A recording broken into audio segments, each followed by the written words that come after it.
I'm sure we're going to be waiting for people to kind of trickle in into the Zoom and into the live. Hi, folks. For everybody tuning in, if you want to just comment in the chat where you're tuning in from, we definitely want to say hi, see where people are just like watching from. So just feel free to say your name, what city. Awesome, great. Courtney from Boston, Maggie from Oakland. I myself am in San Francisco currently. And Michelle is in Palo Alto. Yes, nice. We're both Bay Area. Awesome. Hi, folks. Ooh, we have some like San Francisco folks. Cool. So what we're going to do is we're just going to wait a couple of minutes just to let people trickle in and not quite start the Q&A portion just yet, but in just a couple of minutes we will. So feel free to just keep introducing yourselves. Feel free, if you already have some questions for Michelle, you can type it into the Q&A box in the Zoom, and then we might be able to get to it towards the latter half. So somebody asked Michelle, what have you been up to today? Getting ready for this. No, I think the normal weekday stuff, like have to get up, get the kids ready for their virtual school, try to get some work done before I prepare their lunch, and then we just cleaned up really quickly. And now they're back in class, and my husband is doing work in his thing, and so this is what I've been doing. And cleaning up this little corner of my kitchen so it looks very clean and tidy when the rest of my house is a mess. Yeah, so those of you tuning in, Michelle actually right behind her, she has the giveaway items that will be given away to people here in the Zoom. We'll be announcing the winner in the middle of it, and you do have to be here to get it. So stick around. It'll be a really good AMA. Yeah, like it's a little action figure of me. And then socks. Dun, dun, dun. And I will pack this personally myself, and I will personalize your book and send it. Oh, Vivian says she's been following you since 2008 and she has your first cookbook. Wow. That is OG. Thank you.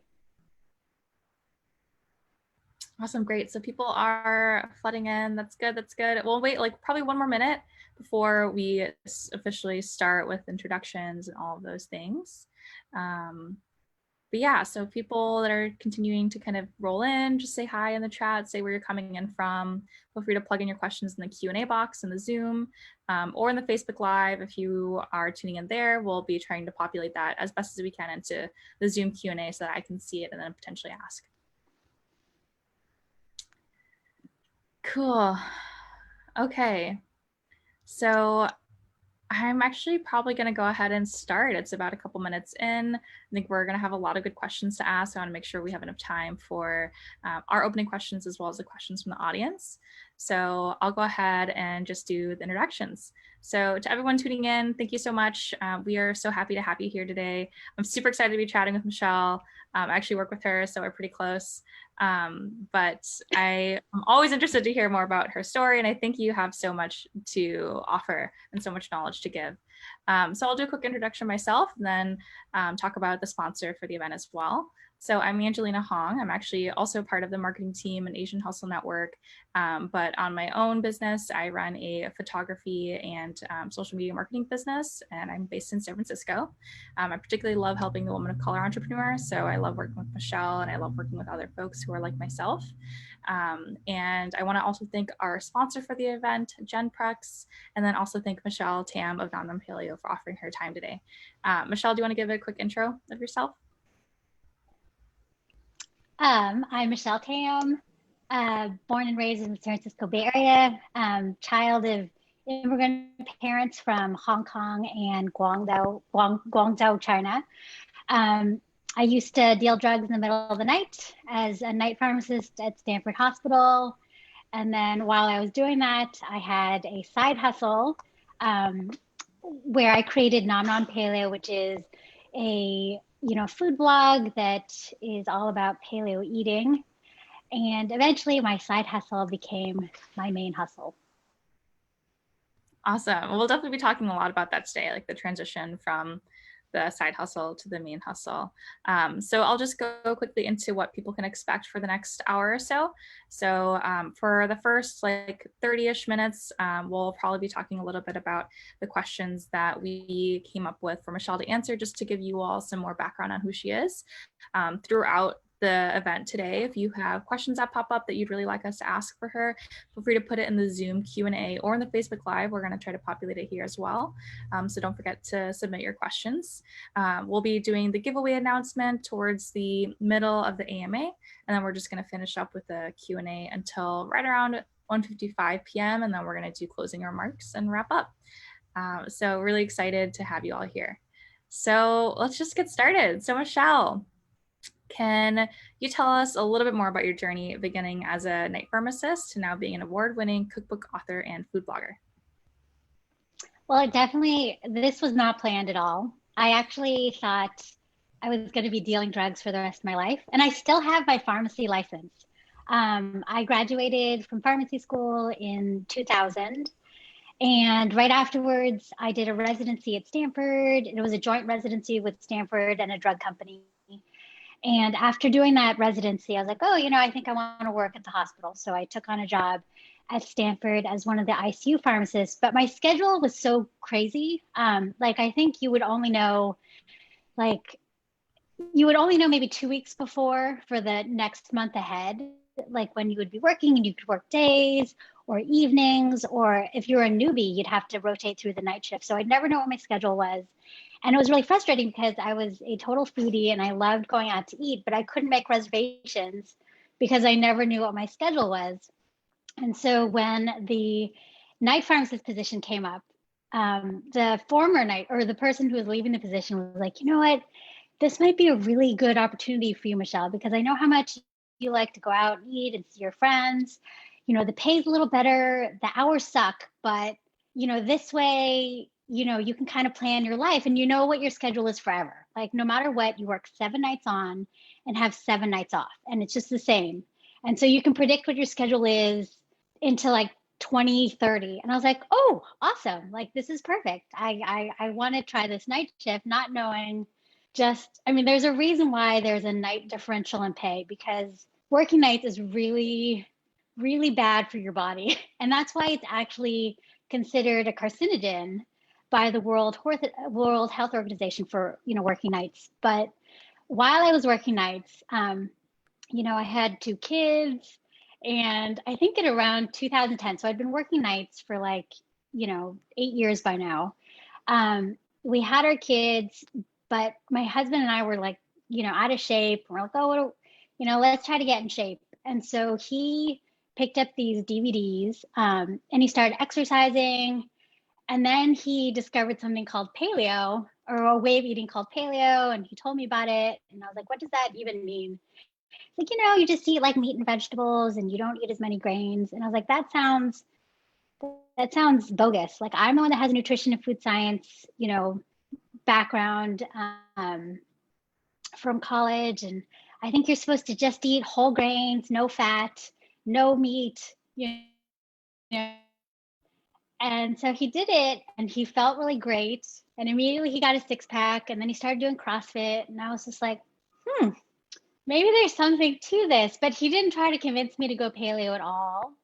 And in fact, I think he knew that if he pushed me, I would not want to do it at all. And so then I think I just kind of jumped in, because that's kind of how I am. Like I just dive in, and then I started paleo, and then I started blogging about it, thinking no one would ever read it. And it literally was a Tumblr blog, and it was a Tumblr blog up until just maybe 3 years ago, because it was free. And as like a child of immigrants, I was like, let's just do it the easiest, cheapest way possible.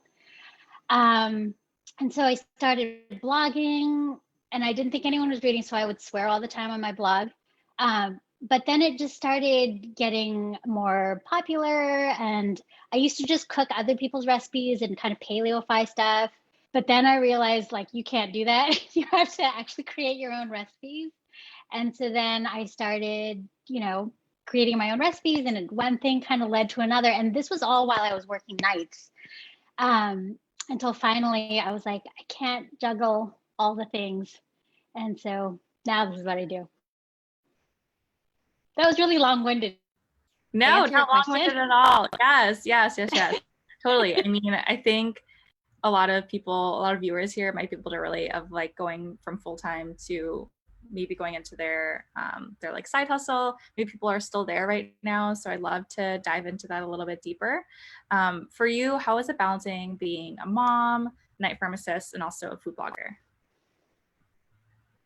That was really hard when I was balancing all those things, um, because what you realize is you cannot, something has to give. Like, I Mhm. think people are always like, oh, you can have it all. And it's not totally true. Like, I work nights. And so I had that week off every other week. But that week off that I had, I was like jet lagged. And so I had to start work again. But at the same time, because I had started paleo and I was doing CrossFit, like I felt so much better than I used to feel. So that almost kind of propped me up. And my parents and Henry's parents also helped watch the kids, like when I was working nights. Like they would watch the kids during the day while I was trying to sleep. So it wasn't like I was like taking care of the kids and then going to work and never sleeping. So it, we had help. But it did get busier and busier. And by the time like our first cookbook came out in December 2013, I was like, oh, this is perfect. I can totally do book tour because I have a week off every other week. Like I'll work and then I'll tour on my week off. And then I was just like, this is really hard. Like, I can't do it. But it was also that thing where I was like, I don't want to give up like my 401k and health insurance and just the stability of the job. Um, but then when I really thought about it, I was like, I don't, this is not thriving if I don't kind of just jump head in. And I can't, like, at the time when I decided to quit my job, I was like, I'm not giving 100% to anything. And so I have to kind of choose a lane and go for it. Yeah, yeah, that's actually a really good segue into my next question because I think a lot of people are probably curious. And to even hear, that when you published your first cookbook, you were still working, your full-time job. So Yeah. when did you know that you had to leave your night pharmacist job and go full-time on the entrepreneur journey? So there were a few things with that. So our book came out in December 2013. I had been doing Nom Nom Paleo plus night shift since 2010. So it'd been like almost like three and a half years by the time I was contemplating quitting.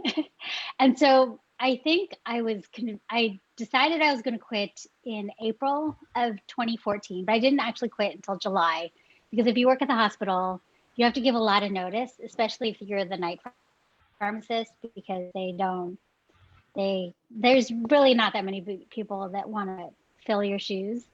But I remember the one tipping point was we were nominated for our first Webby Award for our app.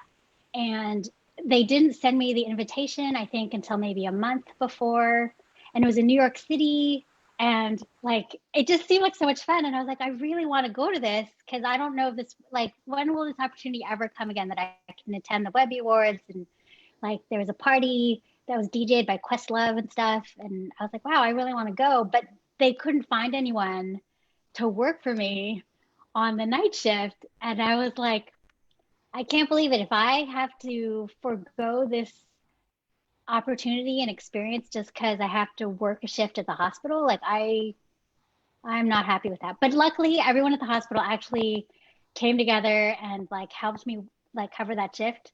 But even then, I was like, I'm sorry, guys, I'm gonna quit. But that was the tipping point.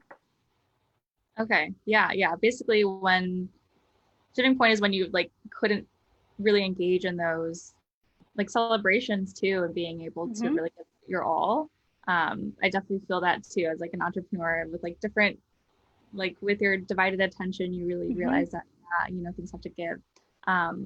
And so I also wanted to ask, and this has kind of been asked also in the Q&A, but what has helped you get to where you are today, and what advice would you have for others who want to set off in a similar direction?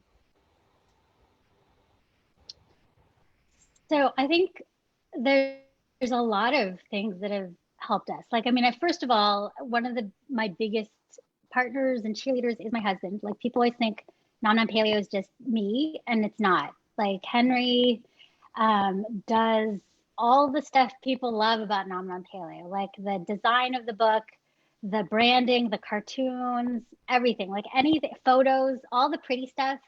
Henry does. And he also helps out with the kids.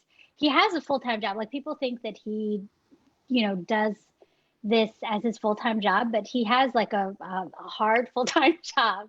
And then he also does this in his time off.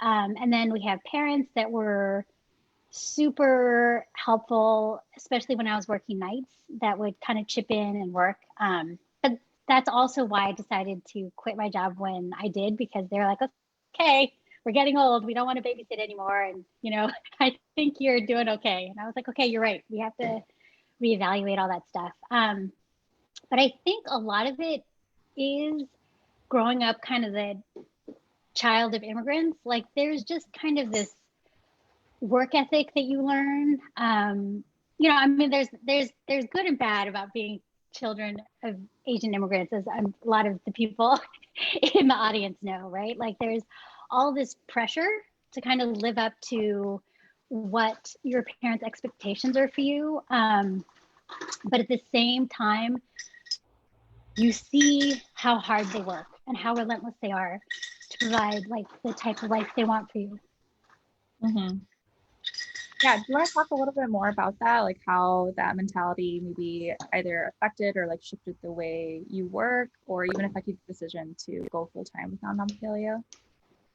Yeah, I mean, I think the reason why it took me so long to, like, it took me a long time to even, do something out of the norm. Like, by the time I even started Nom Nom Paleo, I think I was like 35. And now I'm like 46.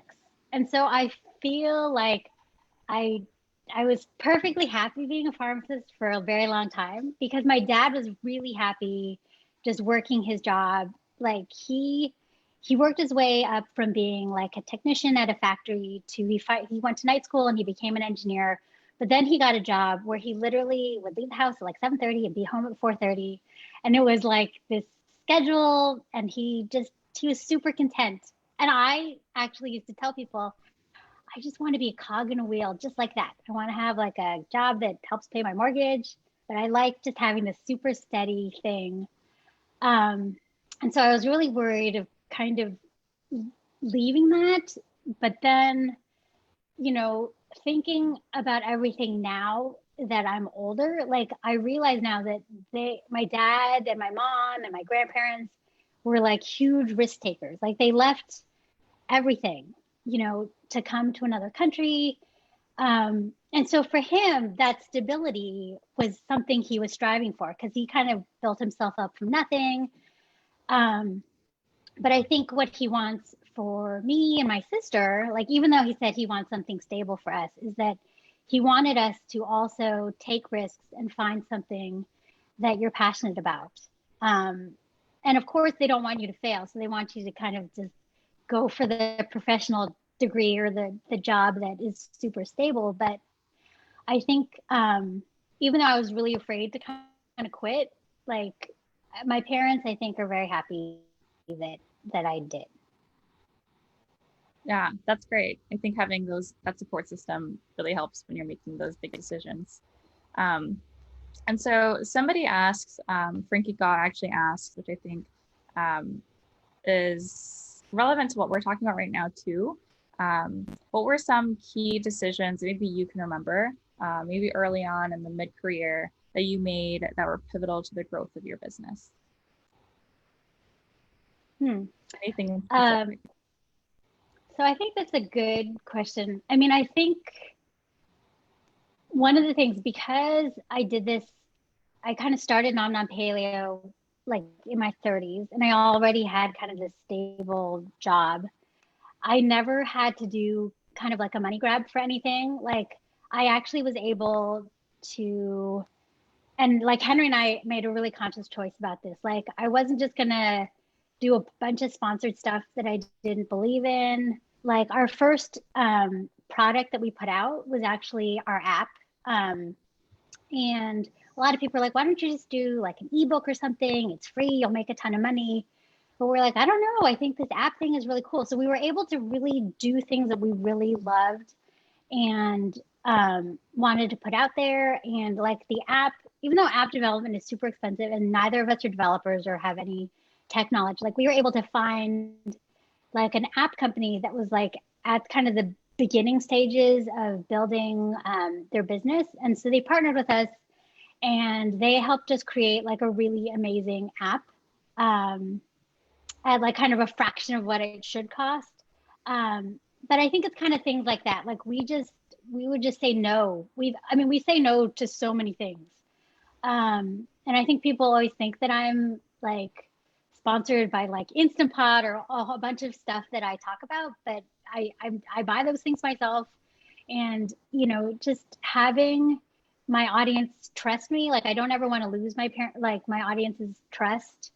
And so that is kind of the thing. But again, like I had the luxury and the privilege of being able to do that because I had a job and it was kind of this fun hobby that, you know, if this was my sole way of making money, like I have no issues with my friends who do sponsor things or other things like that. But I think that's something that made us different. Mm-hmm. Yeah. And I know working on the back end with you, seeing all that, it's like absolutely true. And I think it does build a lot of trust. And I know that that's like a huge crux of your brand is like, it's really about you and your like honest and true God opinion. And I think that's a lot of the reasons why people follow you. And what's funny is when we started, it was like anonymous because like we didn't have my picture or anything. And Henry had his little fitness blog and he never put his name. But I think eventually, I think I even took like a writing class and my teacher was like, well, unless you actually are a person, like no one's going to be able to connect with you. And when you're kind of hidden behind this kind of anonymous persona, you can say whatever you want and you can be super brave or like a jerk or whatever, but that's not your true you. Like if you have to be who you are, like you have to, you know, own your opinions, apologize, be humble, like all those things. And there's definitely times when I'm like, oh, I did something wrong. I have, you know, I'm sorry. You know, that's just how it is. Yeah. Yeah. And, you know, you mentioning the app actually, I think also brings us into this question that somebody asked on the Zoom. So people who are on the Zoom or on the Facebook Lives, like if you want to ask some questions, feel free to ask in the comments and we'll try our best to answer them. So another question from Frankie, which I think is going to be really good for people who are more like business oriented and business minded and really want to learn about how you built your business. Talking about your different income streams and maybe which ones like you've prioritized and for what reason. So I think it's really important to have lots of different streams and not depend on one to bring in like 85 or 90% of your income. I think there's a lot of different ways that a blogger can make money. For us, I think our biggest moneymaker was cookbooks. And I know a lot of people who authors are like, what? That is, you don't make money with cookbooks. But we actually negotiated with our publisher. We have a NDA, so I can't talk about exactly how we negotiated, but our cookbooks make us a good amount of money. And we have 100% creative control, which is great. So we make money through our cookbooks. We also make money through our app. Not a ton of money, but it's like a nice kind of passive income through the app. And we actually made a conscious decision not to have like I think we tried initially with our app to be kind of the premium model where it was like a small price and then you could pay extra to add extra recipes. But then we decided, no, we're just going to do a one-time $5.99 and then we'll just keep on updating it with recipes for free for people just because, you know, I mean, I don't think that's the best business decision, but I always think of what I would want as a consumer. And I was like, hey, I would like that. I don't want to keep on paying for stuff. And then we have some ads on our blog, which I actually didn't even know about until a couple of years ago, but that's also a good source of income. Affiliates with like Amazon affiliates, and then some, like, I don't actually have a bunch of affiliates, but I think if you find businesses that you love and you are happy about promoting, then an affiliate link is a great way to make money without kind of feeling weird about it, because nobody's paying extra. They're paying however much they would pay to buy that thing, but you get like a small percentage of it. What other things? Uh, there is some sponsored stuff, but very rare because I rarely ever do sponsored stuff. So I think it's like cookbook, app, and advertising are probably the main ways. What about like your partnerships with like Whole Foods and things like that? I don't do very many of those. Oh yeah, so the spice blends, that's another one. So we get a small licensing thing from the spices, but it all kind of adds up.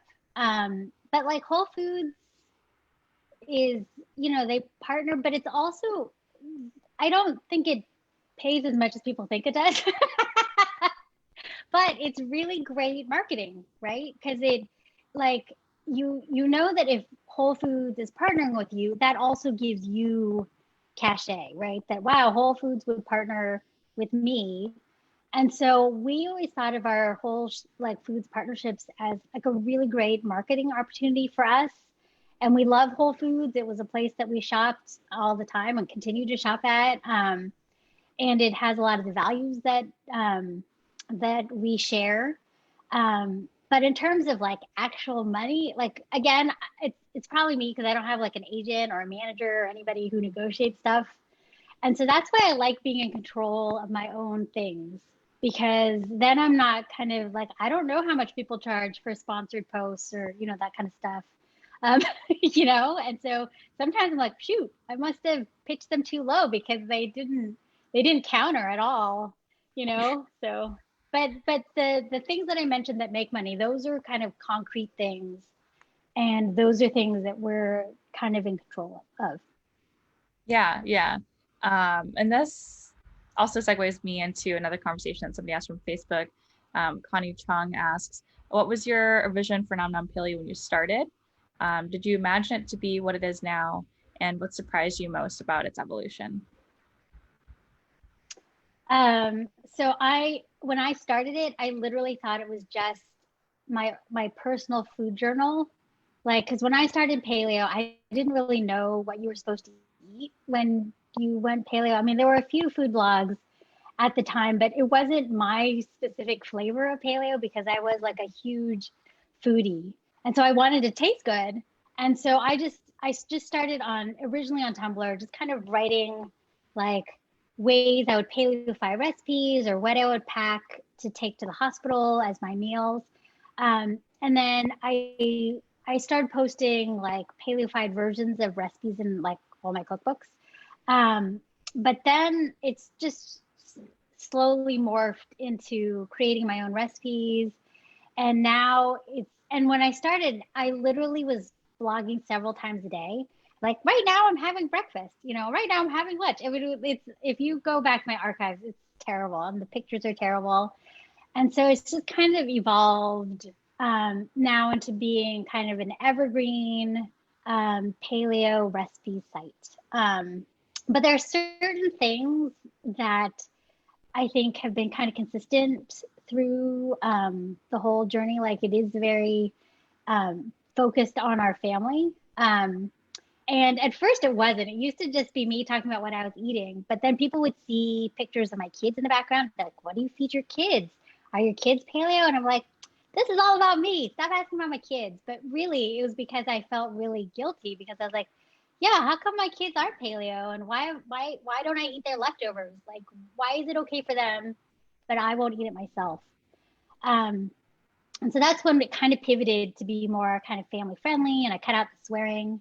And then Henry was like, wow, a lot of people are looking at your blog. Why don't you make the pictures look better? And I was like, I don't know how to do that. If you want to do that, you can come on board.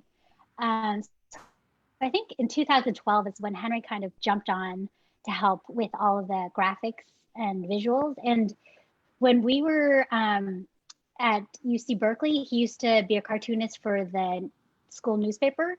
And so he's always been a cartoonist, and he's always kind of drawn some sort of cartoon version of me. And so when we were thinking of our app, we're like, it would be really fun if we had like a cartoon Michelle, or I think initially we came up with some t-shirts like on Spreadshirt. And so he came up with all these little cartoony things, and that kind of has just kind of continued. And we now totally lean into the whole cartoon family kind of feel of it. Like our latest cookbook is like step by step, almost kind of like comic book panels. And we did that actually because number one, it makes it easy for people to follow, and you can see step by step if you're kind of cooking things the right way. But really, we wanted it to appeal to kids, and to have kids excited about eating like kind of whole foods and cooking at home.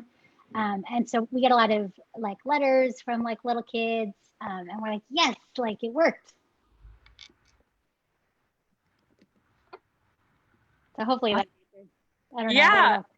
Yeah. Oh, wait, they're the winner. They're the winner of the giveaway. I was gonna ask. Okay. So we do have a winner for the giveaway. So Michelle, do you want to show the prizes again? So it's gonna be a signed. You guys will get all brand new versions of this. So that maybe it's an action figure. I don't know. Yeah, an action figure. There's socks. Socks. Nom Nom Paleo socks. Stickers. And then a signed Ready or Not cookbook, which is her second cookbook, which I use all the time. Her recipes are awesome. I like honestly like exclusively cook your recipes now, Michelle. I don't know if you know that, but I didn't know that. That actually makes me really happy. So we are working on cookbook number 3, but it is slow going because we work on it by ourselves. And Angelina knows because she's been helping behind the scenes, which actually makes it the stretch from 2 to 3 people makes it a lot better. So thank you, Angelina. Yeah, of course. Awesome. So we have the winner for all those amazing things. It is Lynn Diaz. I'll go ahead and type it in the Zoom chat as well. Lynn. I'll see. And once we get your mailing address and how you want it personalized, I will package this up and send it through the mail. Yes. So Lynn, I feel like if you could actually just message the panelists, you can go into the chat in the Zoom and message us, and then we'll just get your contact information and be in touch so you can get everything. So cool. Yay, we have a winner. Congrats, Lynn. That's awesome. Cool. So we'll just continue on with the Q&A. I think we should still continue talking about your family for just a little bit longer before we like jump back into like the businessy stuff, because I think your family is a huge part of you and then also of your business now too. Do you want to talk a little bit more about like how you've incorporated your kids into your business and into the paleo lifestyle? Okay, so I'm gonna say it because people always ask, like, is your family completely paleo? And the answer is no. Like, I'm not even completely paleo. Like, I am. All the stuff I create is paleo, and I eat 100% gluten-free. But I also am very like transparent. Like whenever we're traveling, like I'll say this is what I ate, and clearly it's not paleo, but it's gluten-free. But when I'm at home and I'm recipe testing, like everybody has to eat what I'm making. So we eat a lot of paleo / kind of Whole30 food at home. And at first, like when I mentioned before, like the kids were kind of in the periphery because they're just here all the time and we're just shooting pictures literally in our house. And so people would see the kids. And so they're there and they're in the books. But now that they're older, they don't like to be in stuff as much. Like we used to do Facebook Lives, and Ollie would help out kind of in front of the camera, and then Owen would help out behind the camera. But now, like, they're kind of there, but if they, like, everything has to get their approval before I put anything out there.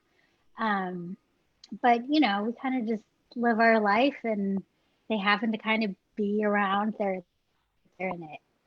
But I think one of the important things is we definitely have them in the books because we want people, like we want other kids to see, like, it's not weird to eat, you know, home cooked meals and, you know, but at the same time, my kids aren't perfect. Like they will eat junk all the time if, you know, I let them.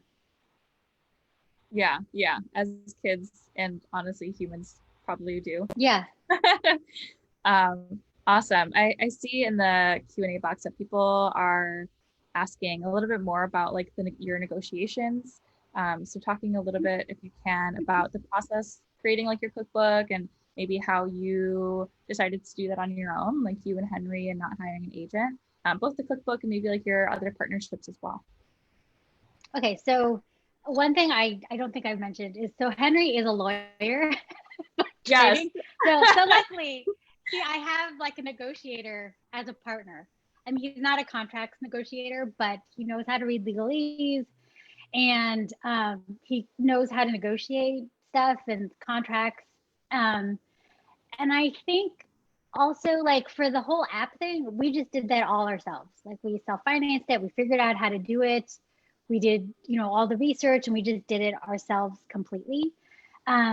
And then our first book, actually, we were going to self-publish because we had a friend, Melissa Julwan, who did it herself, and she and her husband were like, you need to self-publish. Like, it is so much, like, if you've got the platform and you want 100% creative control, you don't need a publisher, to do that. And so we were on our way just to self-publish. And then I think we were probably 80% done with our book. And then we were contacted by our current publisher.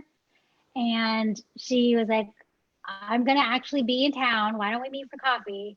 And I actually, like, even though I was like, I understand the money behind self-publishing and stuff, but I like the idea of being published by an actual author because, I love cookbooks. And at the time, like back in 2012, 2013, it just wasn't as respected to be self-published. Like, I think now it's a little different.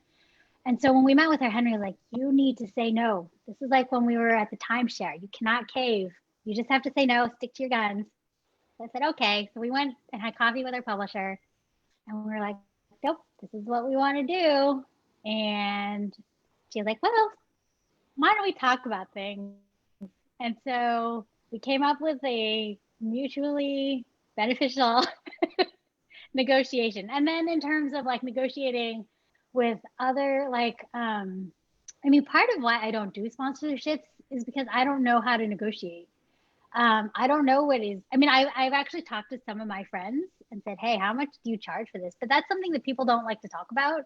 Like, it's a weird thing, right? And then people get paid different amounts, as you've seen with like the whole Bon Appetit video stuff,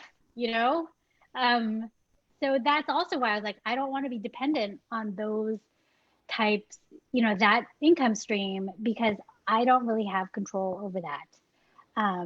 But yeah, but I know that I actually have been listening to a lot of podcasts on how to negotiate. And I was like, oh, you don't just accept the first thing they offer you. You have to counter, and you can't be afraid to counter, like there's lots of things where, like, as someone who just doesn't like conflict and just always like, okay, yes, whatever, that sounds great, I'll take the first thing you offer me. Like, that's just stuff and it might also be a very female versus male thing, because Henry's like, yeah, of course you negotiate. Like, there's no question. And, and I was like, really? Because I'm just happy they gave me an offer. And that's just not how it goes, apparently. Yeah. I think that's a really good thing to bring up too, because I remember you telling me for the first time, and I feel like as like a female, like especially like Asian, you're just very docile, and you're just like, okay, I'll accept it because I feel honored for this like offering. But it's no, and then apparently the offer they give you is always lower than they expect you to take. And I was like, right. Oh, I did not know. Yeah, big secret, everyone. I feel like that's a great takeaway. yeah, that's a big takeaway. Yeah. And Trang Pham also asks, on the vein of, talking about your cookbook, how did you find a publisher that you trust?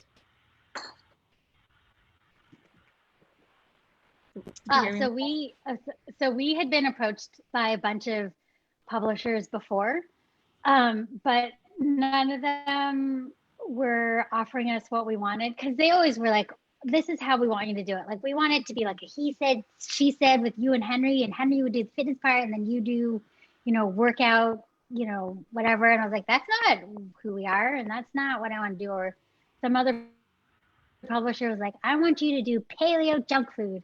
I was like, that's not me either. And so I think we just, or they would like, or we'd hear offers that our friends were getting, because there were a lot of paleo cookbooks. Like right now, keto is the big thing, but Mm-hmm. for a while, paleo was the big thing, and all these people we knew were getting paleo book deals.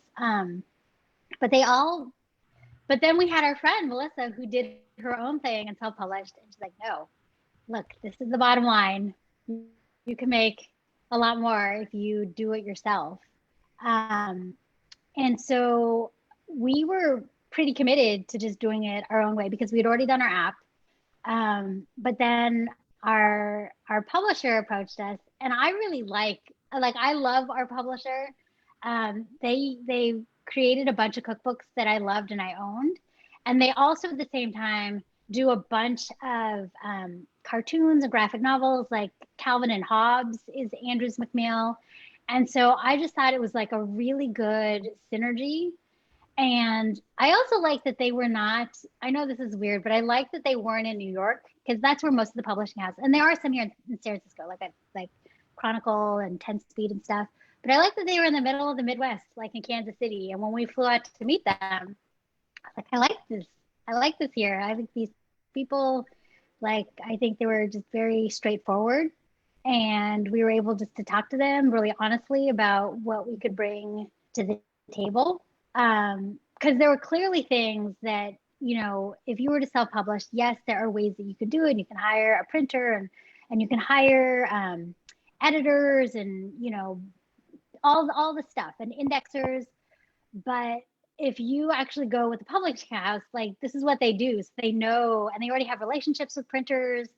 So I think I think the big thing with that is don't underestimate your worth, which I think a lot of times Asians have a tendency to do, right? You always be humble, you know, work hard, keep your head down, but you need to know your worth and know, hey, I actually have an audience that I could really rev up to buy this product because I know what they want. And you just have to stick with your guns. Yeah, yeah. And another question somebody asked, which I think flows really nicely from that, because you talked about, you know, knowing your worth, knowing what your audience wants, so you have that leverage to be able to negotiate. Will asked, really, like, how did you grow your audience? And did you just organically grow it, or did you do any additional marketing? And what advice you might have for somebody who's starting out now who wants to start growing an audience? That's a good question. So a lot of um, I think a lot of my audience growth has to do with luck, right? So there's luck because I discovered paleo right as it was kind of accelerating up. Um, and that, like, I've never bought audiences, I've never paid for, you know, followers or anything like, but a lot of it is luck and just working really hard. Like, I don't work as hard as I did when I first started. um, and sometimes I wonder how I had the energy to do all that because I was working nights, I had kids, and I was doing this at the same time. But I feel like some of it is using kind of that whole, again, being children of immigrants, we know how to reach a goal. You know how to just keep on grinding and grinding and grinding. You know, it's like getting that A like in your class. You just do it and you try. And I think another part is that you just try different things and you aren't afraid to fail. Like one of the things when I was a kid is I would only kind of do things that I knew I was kind of naturally good at, and I would immediately quit things that were harder. Um, but I think with this, like I would just try different things like social media, like all of it is new. And so I try like Instagram or Facebook or, you know, blogging, like you just try different things and just see what works. But I think if you're fake and you're buying followers or it just looks too, like if you look at my Instagram, like it's not like if you look at other people's and you just look at kind of their if you just swipe through their Instagram, you'll see they have this pattern. Like they always have this certain filters, or they have like a certain type of post, a certain type of post, certain type of post. And so it's this pattern. But with mine, there isn't that. Like it literally is like, oh, this is what I made for dinner today, or this was kind of a fun thing. So I think you just need to just put yourself in the position of your reader or your consumer. Like, what would you want to see? And so my whole thing is I always want to share things that are useful or delightful. And so if it's neither of those things, I try not to post it, because then Yeah. it's just noise. Yeah. Yeah. So really just like being authentic and true to yourself and like trying new things, not being afraid of failure. I think that's really true But it for, is also luck. It is also luck. Like, I think, yeah.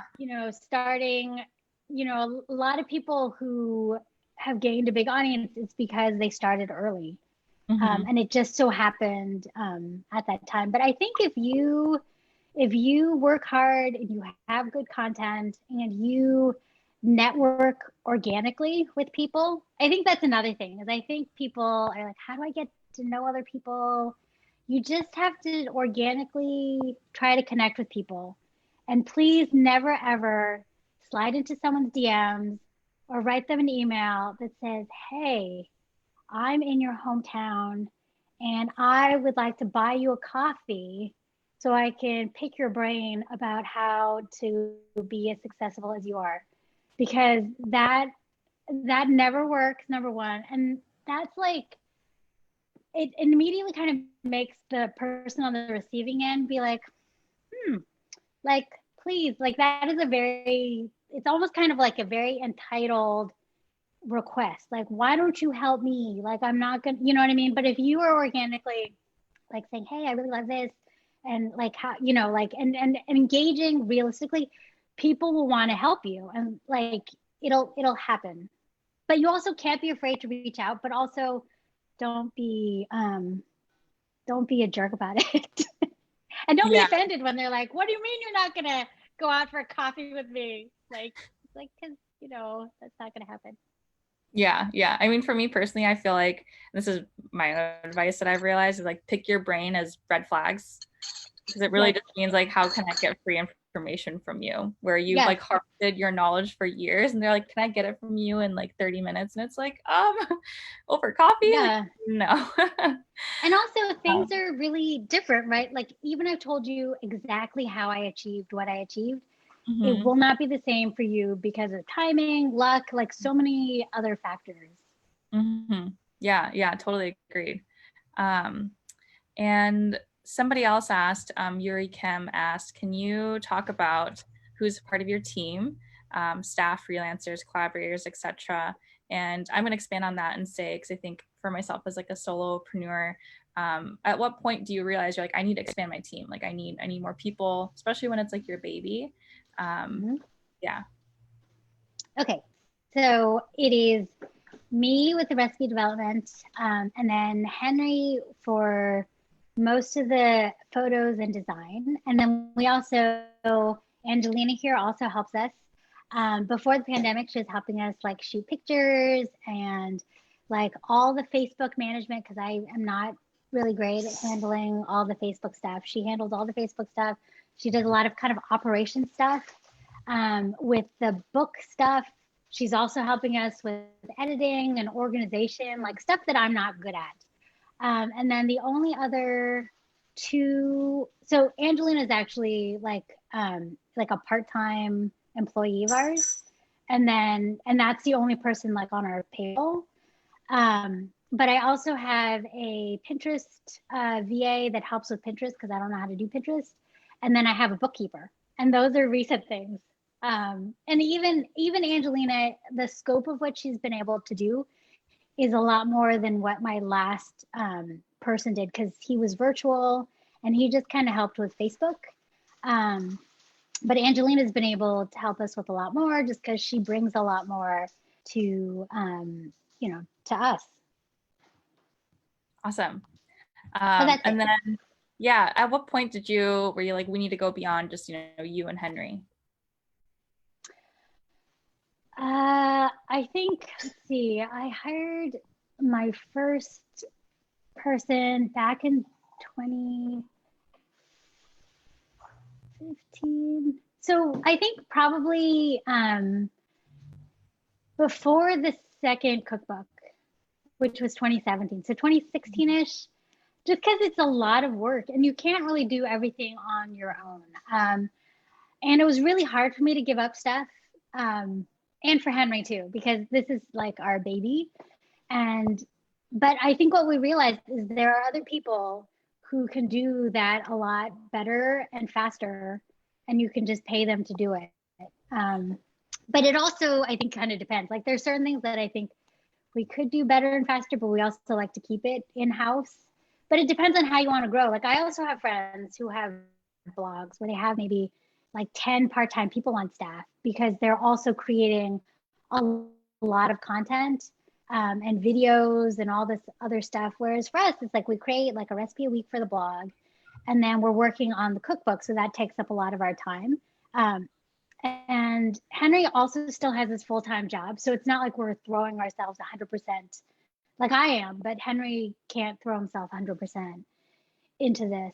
But it is, I think if you can get help and you can afford it, it really will help you and your business, because there are just certain things that I'm just not good at. And even if I took the time to try to learn it, it will never be as good as someone or this is their thing.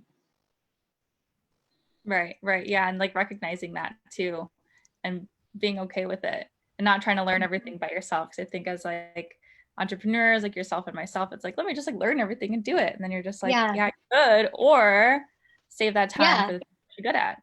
I think like getting a bookkeeper was the best thing I ever did. I literally got a bookkeeper last year. And I was like, oh my gosh, it's not where I spend like a whole weekend pulling out my hair before tax time and like trying to figure everything out.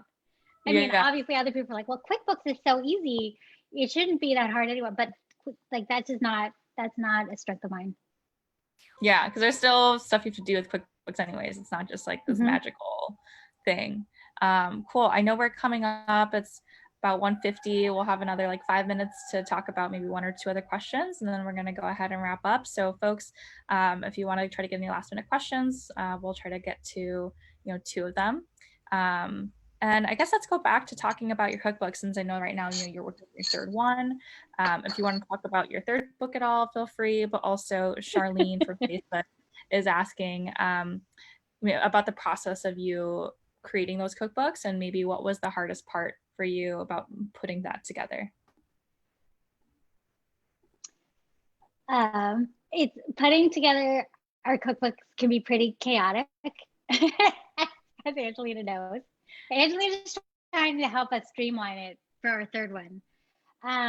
But we definitely normally come up with like a concept, and we brainstorm recipes, but then things like veer off. And so even though I might have a set list of recipes, I'm always like, oh, I really want to make this, or because the books, I always want to make them the best they can be.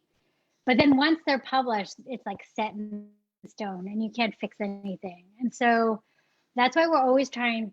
It's just very stressful. I don't know how else to explain it. And then like Henry does all of the design and all the layouts and all the cartoons and all that stuff. And so I was surprised that we were doing a third cookbook because I didn't want to attempt it unless like Henry was ready. And then he's like, let's work on a third cookbook. So that's kind of why. And we actually just heard back from our editor today about having to nail down exactly when we're going to deliver the book. But yeah, it's hard. It's a hard process and it's hard no matter what. Writing cookbook is always hard. But I think if you are doing all the things, it's even harder. I mean, luckily our editor helps us with the editing. We have an indexer, and we have all these people at our publisher help us kind of edit our vision. But it's still hard because we do most of it. Yeah, you guys do a lot of it. And I think the benefit obviously is that it's your vision and you get to do whatever you want to do. But then the con is obviously that the bulk of the work is on both of your shoulders. So I'll ask this last question and then we'll go ahead and wrap up. It's actually Frankie again. I thought this was a great way to kind of end our conversation together. Do you have any big dreams for Nom Nom Paleo or yourself for the next like 5 or 10 years?